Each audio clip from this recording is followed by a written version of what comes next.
Hare Krishna. So welcome everyone to this weekly Bhagavad Gita reading session. This session is very, very dear to me, and I really like coming and discussing Bhagavad Gita in this session, chapter by chapter, shloka by shloka. Okay, so in the last session, I think we covered till shloka number 15 of the third chapter, the Karma Yoga. Okay, so in this chapter, in this session, we are going to cover two shlokas, 16 and 17. Okay, and before we move ahead, let's offer some pranam mantras to invoke auspiciousness. Those who know can repeat after me. Those who don't, just try to listen very intently, because listening is also very, very purifying. ॐ अज्ञानतिमिरन्धस्य ज्ञानाञ्जनशलाकया चक्षुरुन्मिलितं येन तस्मै श्रीगुरुवे नमः। श्रीचैतन्यमनोभीष्टं स्थापितं येन भूतले स्वयं रूपः कदा मह्यं ददाति स्वपदान्तिकम्। वन्देऽहं श्रीगुरुरो श्रीयुतापदकमलं श्रीगुरून् वैष्णवांश्च श्रीरूपं साग्रजातं सहगण रघुनाथान्वितं तं सजीवम् साद्वैतं सावधूतं परिजनसहितं कृष्णचैतन्यदेवं श्रीराधाकृष्णपादान् सहगणललिता श्रीविशाखान्वितांश्च हे कृष्णकरुणा सिन्धु दीनबन्धु जगत्पते गोपेश गोपिकान्त राधाकान्त नमस्तुते। तप्त काञ्चन गौराङ्गी राधे वृन्दावनेश्वरी वृषभानुसुते देवी प्रणमामि हरिप्रिये।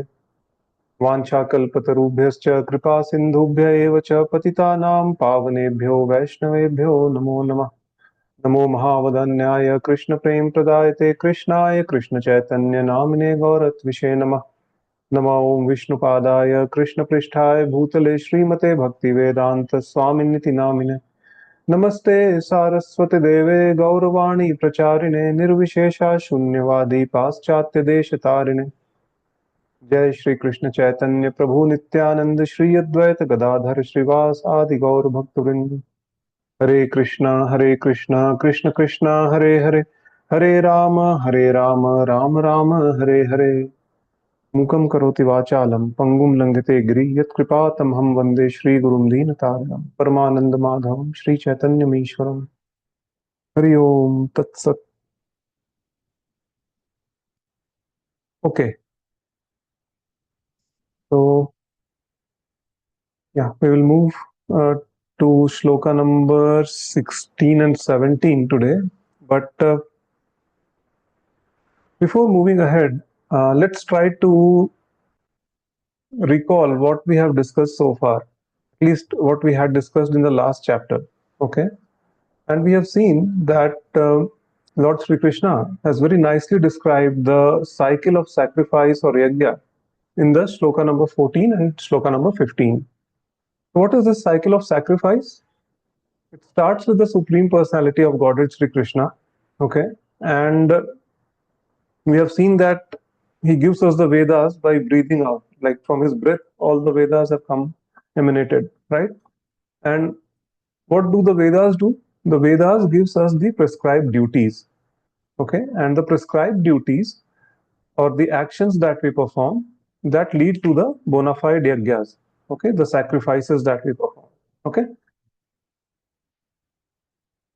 And the yajnas, they satisfy the demigods, and the demigods, like um, when the demigods are satisfied, the supreme personality of Godhead is also satisfied. Okay, and what happens then? The rains come, right? And when the rains come, because the rains are there, therefore there is a good field production.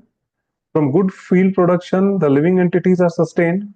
And then what happens? The living entities, they again read the Vedas, and then again they perform the prescribed duties, and they perform the yajnas, and this cycle goes on, right? So this is the Veda, like the sacrifice or the yajna cycle, which Lord Sri Krishna had explained us in verse number 14 and 15. So in this verse, Lord Krishna is going to describe what happens to those people who do not follow this cycle. Okay, and we will read the shloka.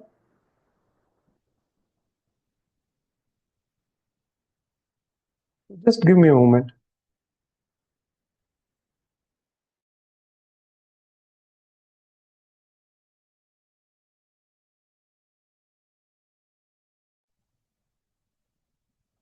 I'll share the screen and we will read the shloka.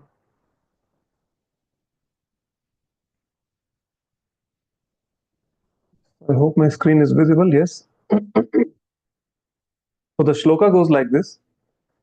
Evam pravartitam chakram nanuvartayati hayah aghayurindriyaramo mogham partha sajivati.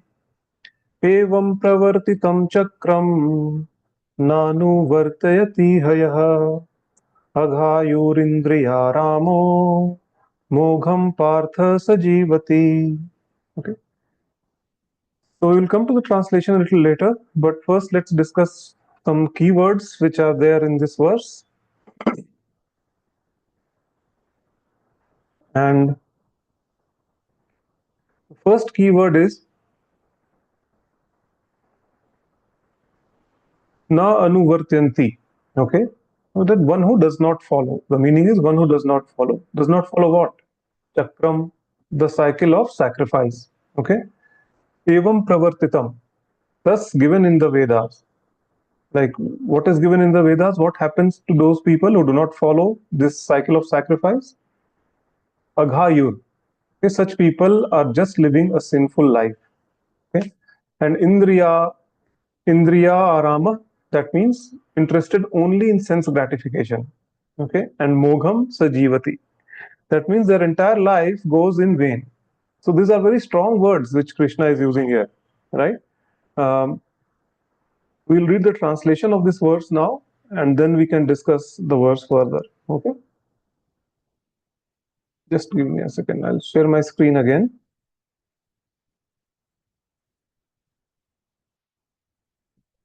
Uh,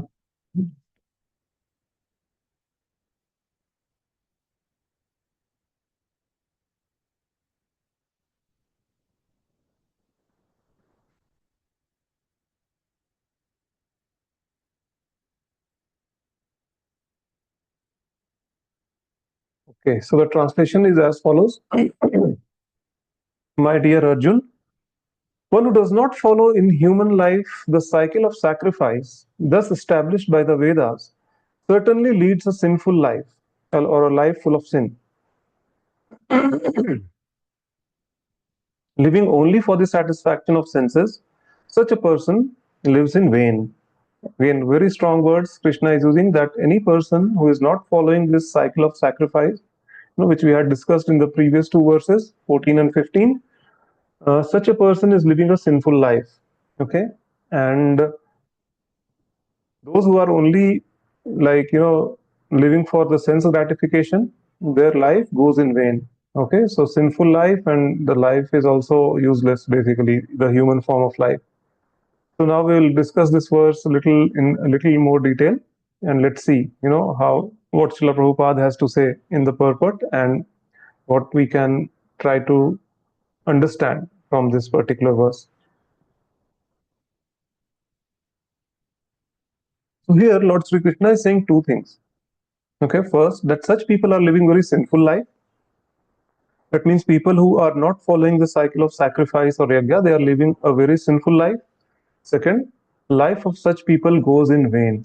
Okay, that this human form of life that goes in vain, and this human form of life, mind you, is very, very rare to achieve. Okay, after millions and millions of lifetimes, okay, transmigrating from one species to another, okay, because of some very pious activities that we did in our past lives, we have got this human form of life.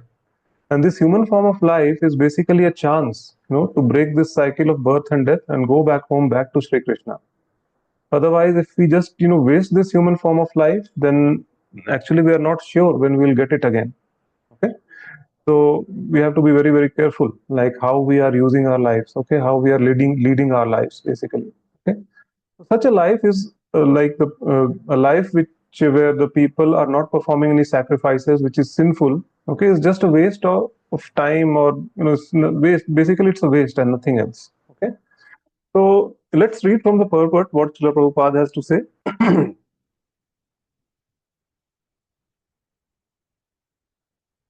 The Mammonist philosophy of work very hard and enjoy sense gratification is condemned herein by the Lord. Okay, that is, and this is basically the ultimate mantra of these days. Okay, so of Kali Yuga and especially of this century. Okay, that work very hard and party harder, do sense gratification. Right, this is what the ultimate aim of most of the people is today. Okay, and people are so eager. Okay, they want to work so hard, and they, why are they trying to work so hard? So that ultimately, in their jobs or in their business, whatever they are doing, they get some good increment or make some nice profit. Okay, promotion, bonus, etc., and whatnot. Okay, and finally, what they want to do with it, sense gratification. Okay, just enjoy. Okay, but we need to understand a very important point here. Okay, that we are in this world for a purpose. Okay, I mean, it's not just an accident. Okay, that by accident we are born in a certain family, by accident we are born in a certain country, all these things. No, it's not like that. Okay, we are here for a purpose, and we are not here to do anything else. Okay, we have to do uh, just do what we have been sent for. Okay, so what is this purpose basically? So we'll see what is this purpose. Therefore, for those who want to enjoy material, no, sorry, this human form of life is specifically meant for self-realization. Okay, that means we have to utilize this human form of life for self-realization and nothing else. Okay, all this sense gratification and everything is a strict no-no. Like it's not meant for that. Okay, the only purpose is self-realization, because only if we spend our life in self-realization, then and only then we will be able to meet the ultimate purpose of this human life, which is to break the cycle of life and death and go back home, back to Lord Sri Krishna. Okay, so now just see, I mean, had the sense gratification been the only purpose, okay, then we can also think, like, had the sense gratification been the only purpose of one's life, okay, we would find at least one person, okay, who would have done sense gratification and he would have been very happy.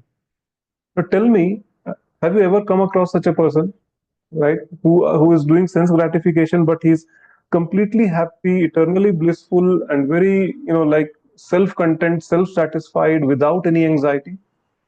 Okay, it's not possible, right? So anxiety is there, problems are there in everyone's life, no matter whether he's the richest person on this planet, or a daily wage worker who is just trying very hard to meet the ends meet. Okay, problems are there in everyone's life. No one is living a life which is free from anxiety, which is eternally blissful. Okay, it's not possible. Okay, so just by doing sense gratification, it's not possible to be happy or to meet the ultimate purpose of life. Okay, but then this is something, again, like, what we are talking about is at a very high level. Okay, like, people with only a certain amount of intelligence will understand these things. Okay, most of us are not at that platform right now. Okay, so most of us, they want to enjoy also. Is there a way to do both? Like, I can do some enjoyment, and at the same time, I can advance, towards my ultimate purpose of life. So let's see what Srila Prabhupada has to say. Therefore, for those who want to enjoy this material world, the above mentioned cycle of performing yajnas is absolutely necessary. Okay, so yes, there is a way that, okay, we can do some enjoyment, and at the same time, we can progress on the path of self-realization. But for that, performance of yajna or sacrifice is very, very necessary. Okay, and this cycle, which I just mentioned earlier, it's very clear that. It is following the scriptures. Okay, how? Because it directly comes from Lord Sri Krishna. Okay, Lord Sri Krishna, breathes out the Vedas. The Vedas gives us the process of sacrifices. Living entities perform those sacrifices. The demigods are satisfied. Supreme Personality of Godhead is satisfied. Right? Rains come. There's good field production. Okay, the life is sustained by the good field production. Living entities continue to read the Vedas, continue to perform the sacrifices, and cycle goes on and on. Okay, so it is very clear that we are following the scriptures. All the the yajnas that we perform, the sacrifices that we perform, we are following the scriptures. Okay, and the humans are subsisting on various products given by demigods under the direction of Supreme Personality of Godhead. This is very, very clear. In the last two sessions, we have seen this. Okay. But the question is that this cycle never speaks about self-realization, right? So then how is it that just by getting into this cycle of sacrifice, we can attain the ultimate destination? Is it possible? So again, we'll see whether it's possible or not. Let's read from the purport. The yajna system is planned in such a way that the sensory conscious person may satisfy their desires without becoming entangled in the reaction of sense gratificatory work. Yes. So Srila Prabhupada is clarifying here in the purport that yes, we can perform sense gratification provided we do those activities, which are in line with the scriptural injunctions. Okay, because this yoga system has been designed in such a way that a person can perform the sacrifices, and at the same time, they can do some sense gratification, which are allowed by the Vedas or by the scriptures, and in this way, they will not be entangled, into the action and reaction process of the work that they are doing. Okay, so it's such a beautiful, cycle, isn't it? That just you perform the yagyas and then you can also do some sense gratification, and after that, you will, and at the same time, you will basically what will happen is that you will progress on the path of self-realization also. Okay. So now, who has planned this? Like we see that okay, yeah, this yajna system is planned in such a way. So who has planned this actually? And this has been planned by none other than Sri Krishna. Okay, and why this statement is made? What happens basically? Okay, let's read from the purport.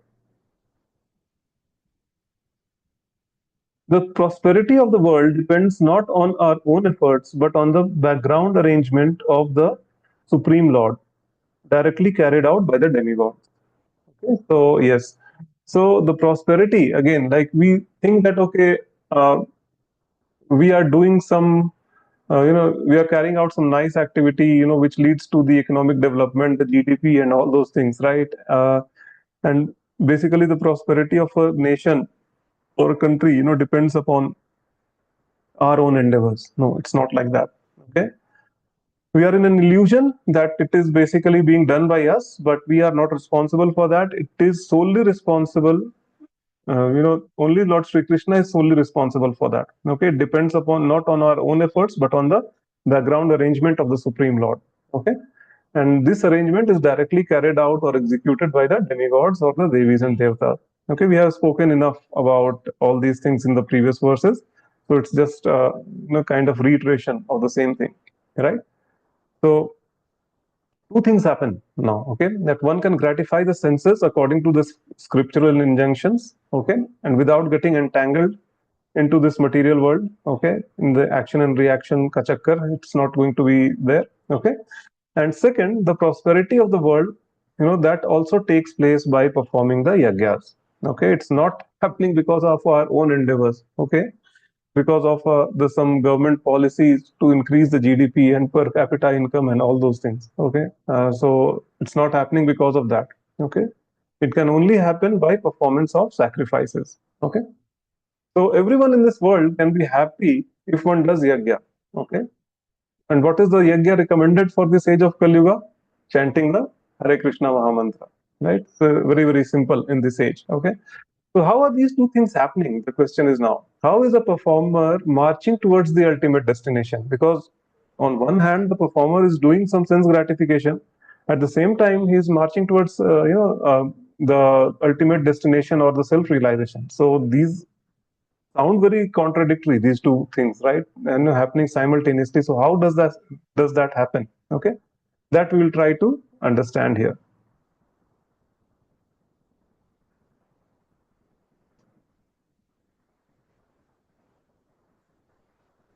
So what Prabhupada is saying here, when one masters the performance of Vyagyas, one is sure to become Krishna conscious. Okay. So how does that happen? Like when we are performing the yajna, how can I automatically become Krishna conscious? Okay. So let's try to understand this process. Okay, it's like a very interesting process, and it's again like a flow chart. Okay, so we'll try to understand that. So what happens when we perform karma kanda? Okay, we know what is a karma kanda, right? A person has a lot of desires, like putram dehi, dhanam dehi, etc., etc. Right? We have, right? Okay, I want nice children. I want some prosperity. I want to live a disease-free life, and all those things are there. Okay, so these desires are there, and the person wants those desires to be fulfilled. So what happens? Okay, what does the person do? So they refer to the Shastras, okay, that how can I get it? What is written in the scriptures? They try to understand. So the Shastras are very clear about it, that go to a priest. The priest will do a yajna on your behalf or a sacrifice on your behalf, okay? And while performing the yajna, the priest actually chants a lot of Vedic mantras, okay? Now, when a person is hearing those mantras, okay, just by hearing, okay, the purification has already started, okay? And when the person's desires are fulfilled, so they perform the yajna, they hear the Vedic mantras, the purification is done, and in due course of time, the desires are also satisfied.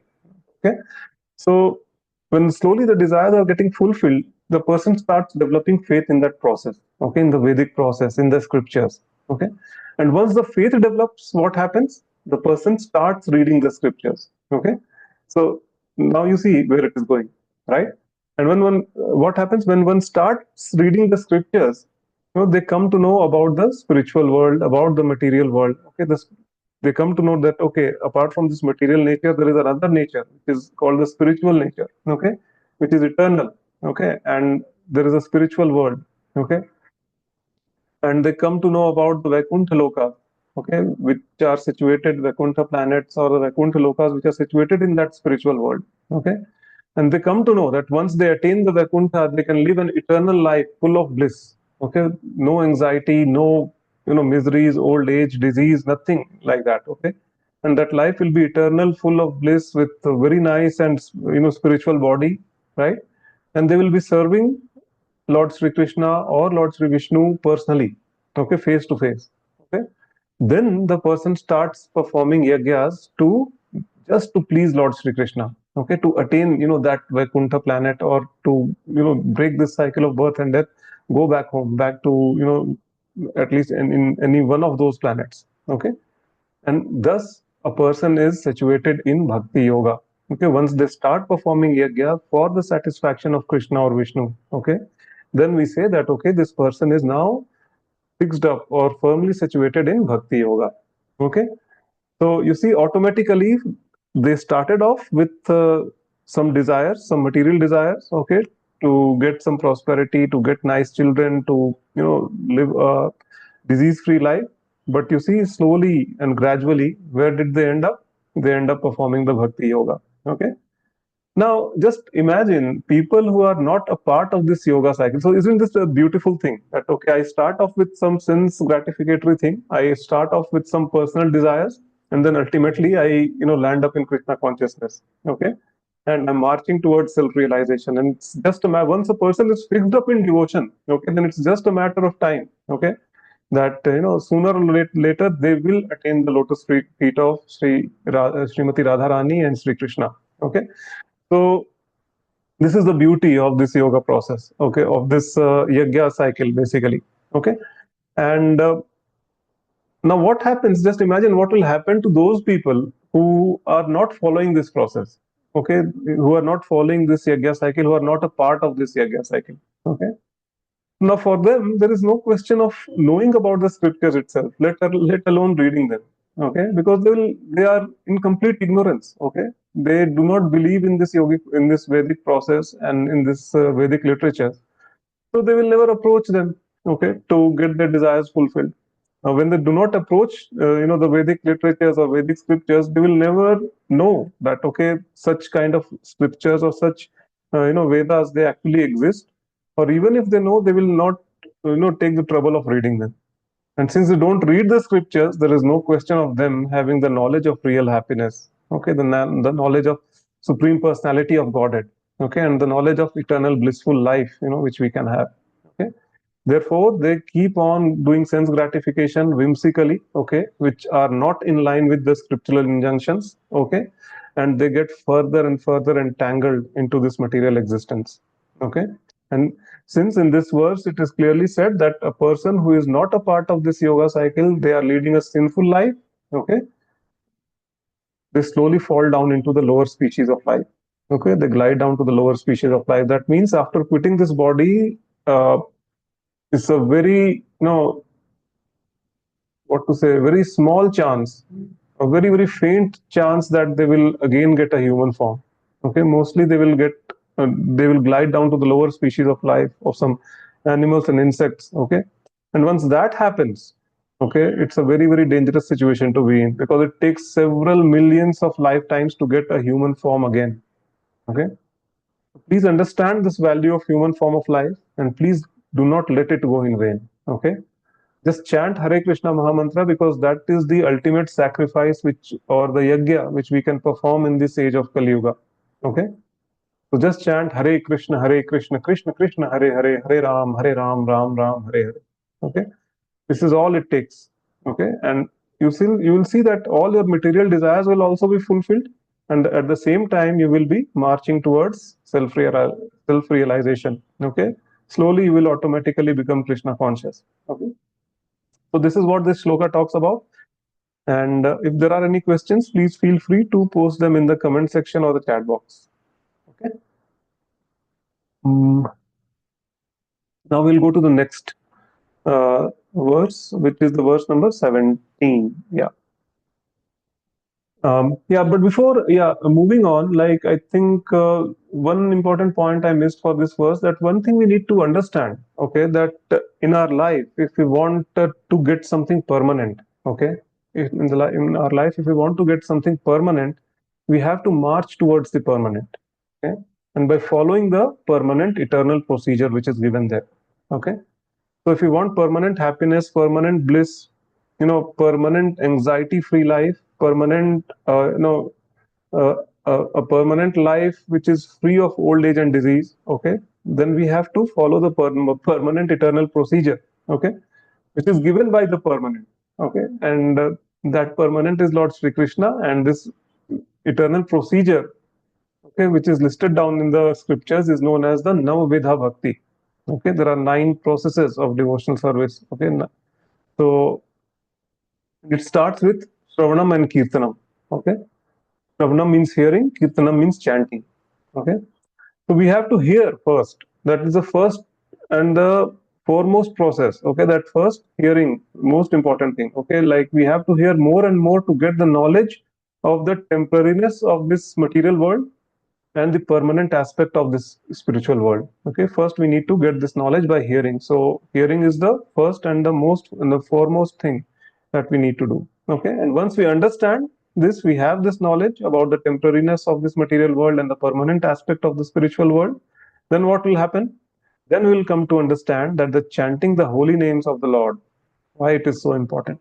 Okay, and that will help us to break this cycle of birth and death, right? I hope this uh, verse is clear. Like we had enough discussion on that. We'll move on to the next verse. And before reading it out, let's discuss a little bit what it talks about. So in sloka number 17 to 35, okay, it's an entirely new section. So we saw that from sloka number 10 to sloka number 16 was one section on karma kanda. Okay, what is karma kanda? That a person has some material desires, they want those desires to be fulfilled, and how they can do so, by being in line with the Vedic injunctions. According to the Vedic injunctions, if they perform certain, prescribed duties, then, like those kind, the sense gratification will also be there, and the person will slowly march towards self-realization, or they will move up the yoga ladder. Okay, that's what we have seen from verse number 10 to verse number 16. Now, from 17 onwards, a new section starts. Okay, and in this section, Sri Krishna is going to describe something which Arjun needs to understand. Okay, because Arjun had a question, and he says that, "Oh Krishna, you talk so much about Nishkam Karma Yoga." Okay, I hope all of you remember what is Nishkam Karma Yoga, right? That a person is performing the prescribed duties, but they are not attached to the results of their action. Okay, so such kind of an action is known as a Nishkam Karma Yoga. Okay, So Arjun is saying that you are talking so much about Nishkam Karma Yoga, but look at me. Okay, I do not have any material desires. I don't want to fight. I simply want to go to the forest. I want to live the life of an ascetic. Okay, I can survive by begging. Okay, and I'll be satisfied and content. That I don't want any Swargloka, and I just don't want anything. I'm completely detached from any material desires now. Okay, so this is somewhat like Nishkam Karma Yogi, okay, that I'm going to do my work, but I'll not be attached to the fruits of the work, okay. So why does a Nishkam Karma Yogi have to do anything? Like, why should I even have to perform, a work or do some work, okay? So why does he need to do the prescribed duties? Okay, why does he need to perform the prescribed duties? This is a doubt, or this is a question in Arjun's mind, and he has just put forward this question to Sri Krishna. Okay, and Sri Krishna is going to answer this question in the next few verses, verse number 17 to 35, right? So he's going to explain only one thing, that we have to work to set an example. Okay, so let's read the shloka and then we can, go with the explanation part. I'll share my screen again.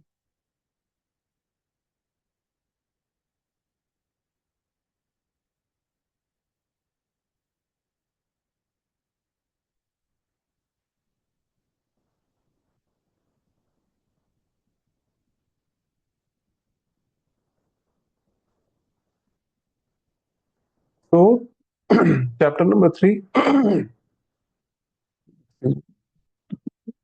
verse number 70 goes like this. Yastav atmaratir evas.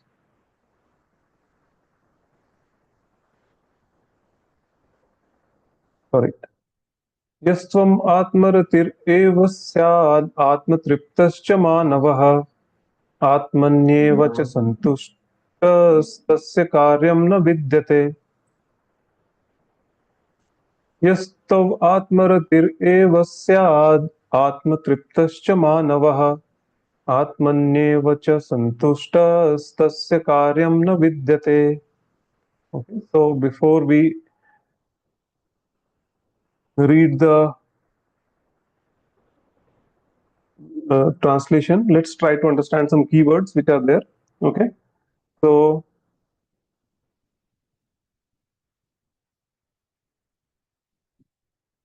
bring that up. Okay, yeah.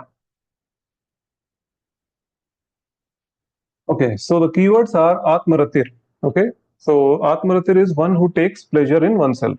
Okay, like not bothered about external factors. One who takes pleasure is self-satisfied, self-content. Okay, Atmaratir. And Atma Triptascha Manava. Human life is meant of self-realization. Is one of self-realization. That means Atma Triptascha Manava. Atmane eva cha santushtas. That a person is completely satisfied within. Okay, such a person is known as Atmane eva cha santushtas. What happens to such a person who is completely satisfied from within, who takes pleasure in oneself, okay, and whose life is only meant for self-realization? Tasya karyam na vidyate. For such a person, there is no duty. Okay, such a person is freed from all the obligations, right? So we will try to read the translation and then we'll try to understand this verse. Okay, what is this verse? So the translation goes like this. Let me share my screen again.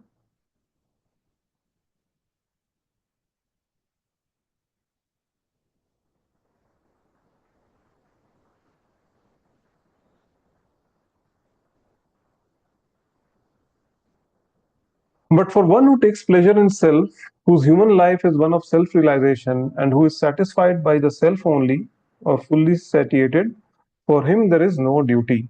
Okay, so this is the translation of this verse. So we will try to understand what this verse talks about, by reading the purports of Srila Prabhupada, and we'll try to get some understanding. Okay, so now we want to understand that what is so special about a person who is self-realized. Okay, what is so special about a person who is always satisfied from within? Okay, Atmatushtasya, right? So what is the speciality by which the person is freed from all obligations. Okay, let's try to read.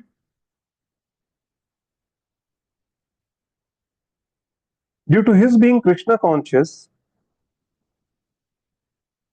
all the impiety within is instantly cleansed, an effect of many, many thousands of yajna performances. Okay? That means when a person is, like becomes Krishna conscious, okay, then what happens? Uh, all the impiety within is instantly cleansed. Okay, that means that heart, all the contamination, material contamination which is there in the heart, that starts getting cleansed. Okay, and such a person, they slowly and steadily, with continuous practice of Krishna consciousness, they will get cleansed from within the heart. The cleansing of heart actually takes place. Okay, and this has also been mentioned in the Sikshastakam, which is given to us by none other than Sri Krishna Chaitanya Mahaprabhu. Okay, Gauranga Mahaprabhu. So in the Sikshastakam, Mahaprabhu says, Cheto Darpana Marjanam. Okay, that means the mirror of the heart gets cleaned completely. Okay, when one starts practicing devotional service, or starts Krishna consciousness, starts making progress in Krishna consciousness. Okay, and this cleansing starts as soon as we start chanting the holy names of the Lord. Okay, so one of the major the glories of the holy names of the Lord is that it starts the cleansing process immediately, even for people who are chanting inattentively or chanting in a mocking way. Okay, but still, if they are uttering the names of the Lord, that has its effect. It actually cleanses the heart. Okay, the holy name is so powerful. Okay? And when the heart gets cleansed, what happens? It is equivalent to performance of many, many yagyas, as Prabhupada is mentioning in the purport, right? When the heart is cleansed, so what happens? One, it is very like it's equivalent to performing many, many yagyas.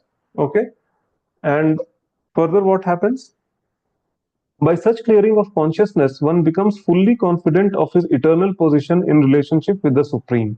Okay, that means we will be now fully aware, fully cognizant of our relationship with the Supreme Personality of Godhead, of our eternal constitutional position. Okay, um, only one thing. See, right now, only one thing we know. Okay, that what am I supposed to do for my own satisfaction, for my own sense gratification, right? And we are too much into these selfish desires and activities. Okay, so this means that we have forgotten our relationship with respect to Krishna. Okay, with respect to the Supreme Personality of Godhead. Okay, and not just this, like we have actually forgotten Krishna himself altogether, right? And this is such an unfortunate situation. Correct. So we are living in complete illusion, actually, right? I mean, we think that we are happy, but it's a very, very, like pitiful state of each and every living entity, like most of us. Okay, because no matter how much sense gratification we do, okay, we are not addressing the four problems of our lives. Okay, four major problems are birth, death, disease, and old age. Janma, mrityu, jara, vyadhi. Okay, a time will come, when we will grow old and we will get old. Okay, a time will come, when we will have to quit this body. Okay, we may not want to quit. Okay, we may be attached to so many things, so many people, around us, but we will be forced, to quit this body and take a new one according to the actions that we perform. Any form of sense gratification, tell me, does it address these kind of problems? No. So what we are doing is essentially temporary. Okay, we may feel temporary happiness or temporary satisfaction for some amount of time, but in the end, I mean, death is inevitable, right? So what are we doing about that? Are we solving that problem, right? Such an unfortunate situation, right? Because in the process of sense gratification, we have altogether forgotten our eternal relationship with Krishna. We have altogether forgotten Krishna himself. Okay, but you know what? Internally or inherently, we know that we are eternal servants of Krishna. Okay, that is there. Okay, Jiver Swarup hoy Krishner Nityadas.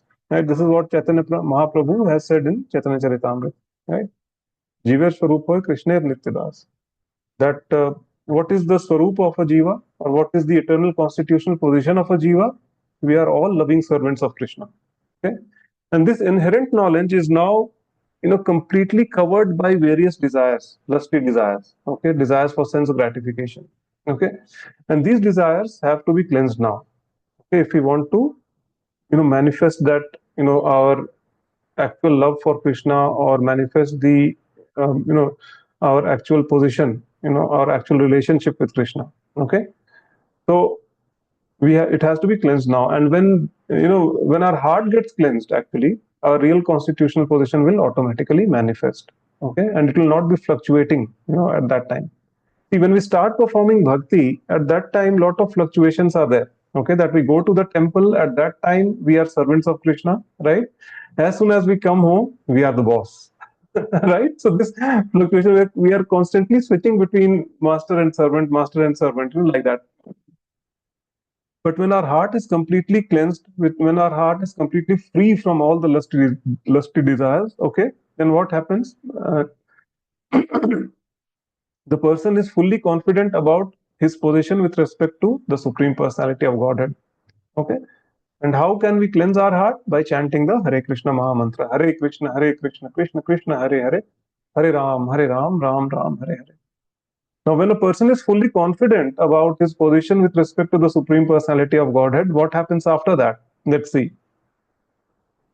His duty thus becomes self-illuminated by the grace of the Lord. Okay? So who is giving the knowledge here? Right? To the devotee?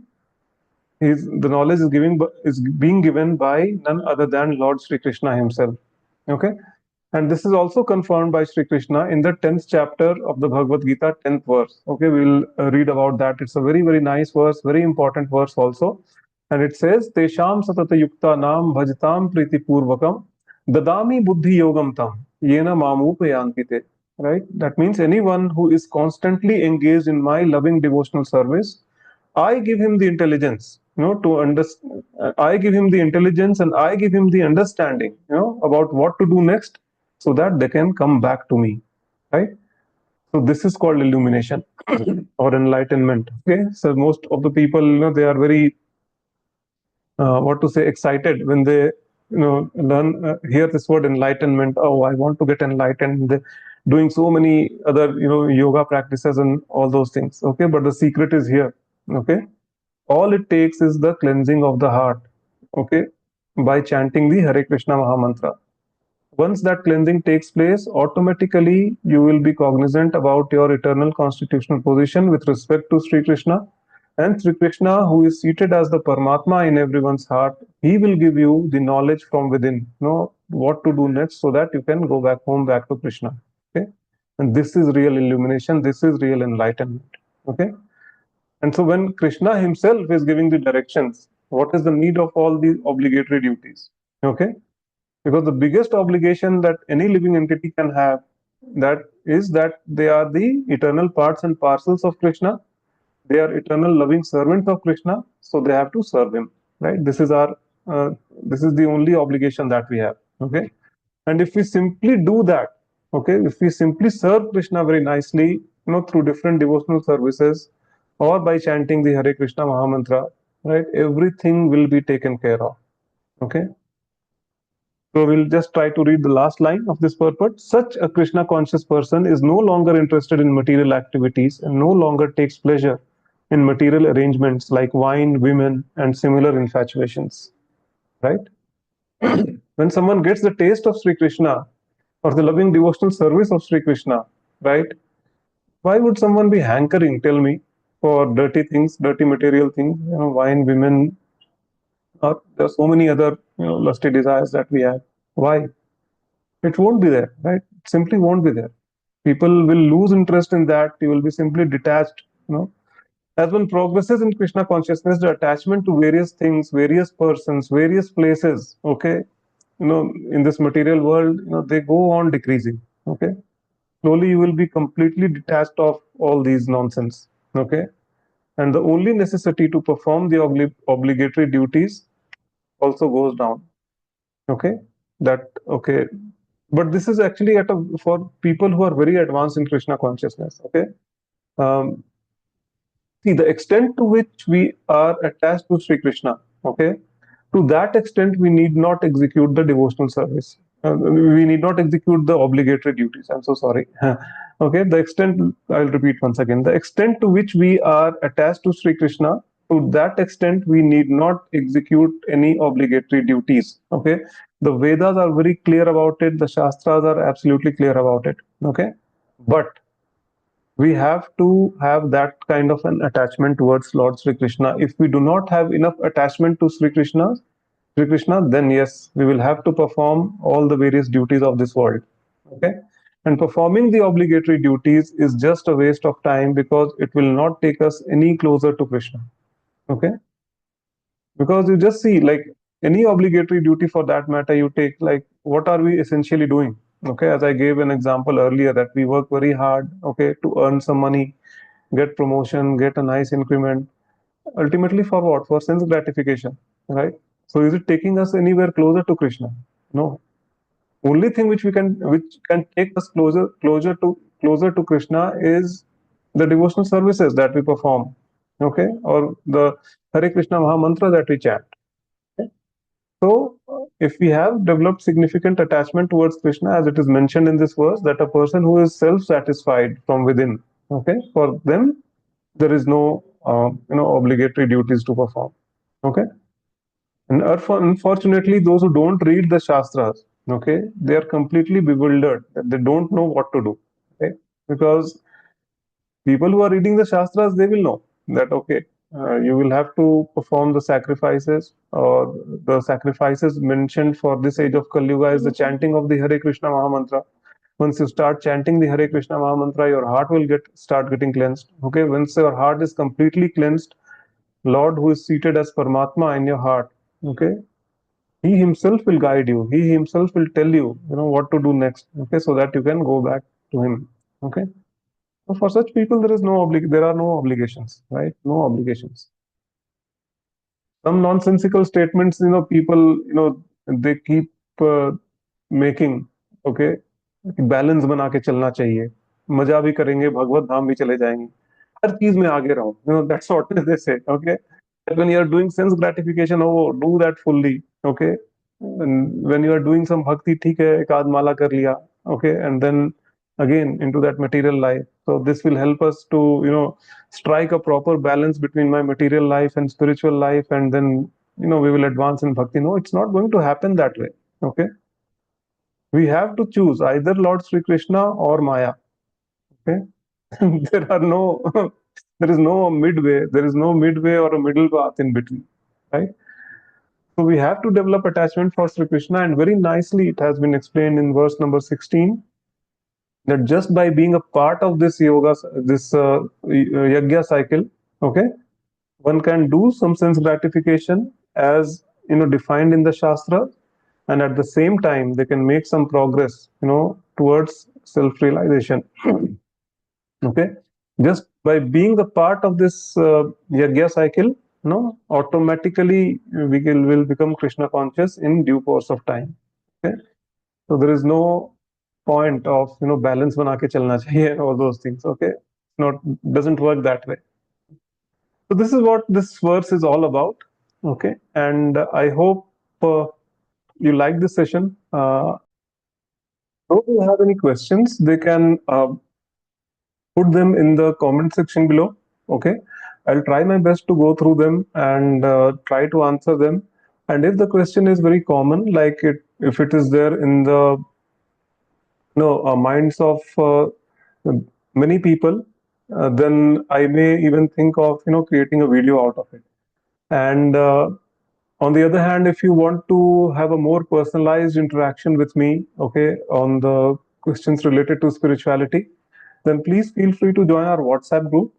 We also have a WhatsApp group where I'm a part of that, and I can directly interact with you, okay, on your questions and queries. So if you want to do that, then please get in touch with ISKCON Whitefield or ISKCON Kannamangala. The details are provided in the description box. So yeah, looking forward to your association next week again. Till then, Hare Krishna.